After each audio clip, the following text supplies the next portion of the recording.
So let's talk about Joel's death. It's brutal, gut-wrenching, and difficult to watch.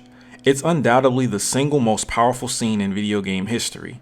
Hearing Ellie scream and plead for his life while going back and forth from anger to sadness is just absolutely devastating. The devs make you watch the entire thing, and they do it with the goal of making you hate Abby and to relate with Ellie. That's why, when the final blow is struck, the sound starts to blur. This is because Ellie is in shock, just like you are. Now, I could go on for hours about why this scene works so well. Making the decision not to show Abby's face is one thing. Once we see her perspective later on, we can see that she wasn't as filled with as much conviction as we thought she was in the beginning of the game. Ellie's performance is just flawless, and the look on Joel's face before he dies, it just gets me every single time. But I'm not here to defend this scene in particular. I'm here to defend the decision to kill Joel and why it wasn't a case of bad or forced writing like everyone makes it out to be. So let's start from the top. The moment Joel meets Abby. This by far is the most inconsistent choice that Joel makes in the entire game.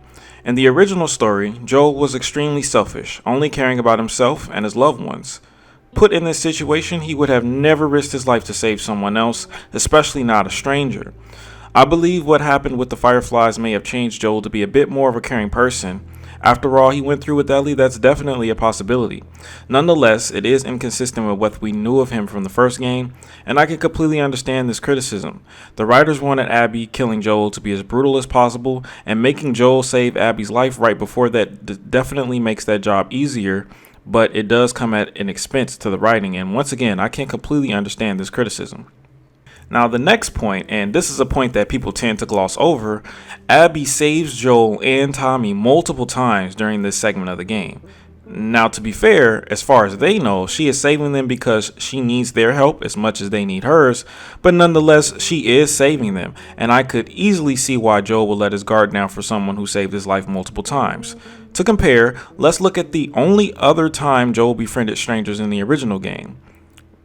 Notice, Joel didn't tell these guys his name, and I'll get to the whole name fiasco later, but they knew his name nonetheless, and Joel trusts Sam and Henry so much that he actually goes to sleep in the same room with them while they know his name. So Joel clearly has trusted strangers who saved his life before, even in the first game. So why is it when he does it here, it's a problem? Next, let's go with the plan Abby comes up with to go to a shelter. Now, the scene makes it vividly clear that it is not safe where they currently are and that they are running out of options. We're gonna outrun them all the way to Jackson. We need to barricade that door. Tommy, we cannot stay here. At this point, Abby has saved both Tommy and Joel's lives multiple times, and she did it without any sign of being suspicious because she didn't know who they were. They had two choices: stay outside with a horde of zombies or go to a safe haven with someone they can hopefully trust. Joel had never been put in a position like this in the first game, so to say he wouldn't have gone is impossible. Next, let's talk about the whole name thing. Now, keeping your name a secret or using an alias is something neither Joel or Tommy or any other character in either game ever does. Everyone uses their real name in this world, so to expect an alias out of nowhere is also impossible.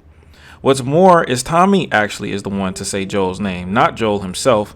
Tommy has always been the less pessimistic of the two brothers, and introducing himself and his brother in order to calm a woman's nerves who has saved his life is not out of his character at all. There's no way he could have known that saying Joel's name would seal his fate, but that's exactly what he did. It doesn't matter that Joel says his name here when he gets into the room. At this point, Abby had already known his name, so there was no point in lying or hiding it. And finally, people say Joel is not hesitant and is completely trusting of the situation, which couldn't be further from the truth. Tommy is, but once again, Tommy is not as pessimistic as Joel. Tommy likes to see the good in people and deeply regrets his past, as presented to us in the first game. His behavior in this scene is completely in line with his established character. Same with Joel. As you can see here, Joel is walking into the room much slower than Tommy did. His body is not loose like Tommy's, it's stiff and rigid. He asks questions that you would ask it when you fully don't trust someone, and the writers use Tommy's dialogue to be a foil to Joel's to show that they are both not reading the situation the same way. Now, many people say Joel should not have walked to the center of the room, like that would have changed anything. They say he shouldn't trust Abby in the first place, but what choice does he have?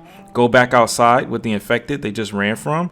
Joel knows that at this moment his life is in their hands, and before he has a chance to fully realize the gravity of the situation, Abby shoots his leg. Now that I've shown the events leading up to the death are almost exactly in line with both Tommy and Joel's character, aside from the first time Joel saved Abby, I hope you can see that the writing is not as bad as people make it out to be. The situation makes sense in terms of what we know about these characters, and now we can discuss why it works so well for the story. Killing Joel this early in the game is shocking, yes, but it sets the tone for the game going forward and puts the story in motion. People are upset because Joel was the main protagonist of the first game, and he is killed off without even being played much here. This is not really a valid criticism in my opinion, because just because Joel was the main protagonist of the first game, that does not mean he's the main protagonist of the second. Ellie is. This is her story. The first game was Joel's. Just because Joel's death hurt you and it made you hangry, just because it's hard to watch, doesn't mean it's bad. There are tons and tons of deaths of beloved characters in entertainment. A character dying like this is not necessarily bad writing. Many people believe Joel deserved a more honorable death or something more heroic, but why is that the case? And this story in particular, why does Joel deserve this? Was Joel a hero? No, he wasn't. He was a very complex man with both good and bad qualities. He wasn't the worst person to ever exist, but he definitely was no hero. And to say that he was just means that you are letting your emotions towards the character blind you to the truth. Am I saying that Joel deserved to die like this? No, no one does, but to say he was a kind, innocent person who did nothing wrong is really just inaccurate. Before I end this, I want to address one concern I see going around, that this game is pandering to a certain crowd of people by killing Joel, who is a white man. People support this argument by quoting this line. You stupid old man. Well, Abby as a character clearly has no problem with white men, so she doesn't hate Joel because he is a white man. We can scratch that out. So is it the writers who hate Joel because he's a white man? Well, what about this black woman that Ellie tortures the same exact way Joel got tortured? I guess they hate black women too, huh? These arguments are so flawed, it's hard to believe that people are making them. I hate having to defend this game because I truly do not believe it is worthy of the hate it is receiving, at least in my opinion. If you disagree, feel free to comment below and tell me what you think. I'd love to have a discussion about it with you. And thanks for watching. Have a great day.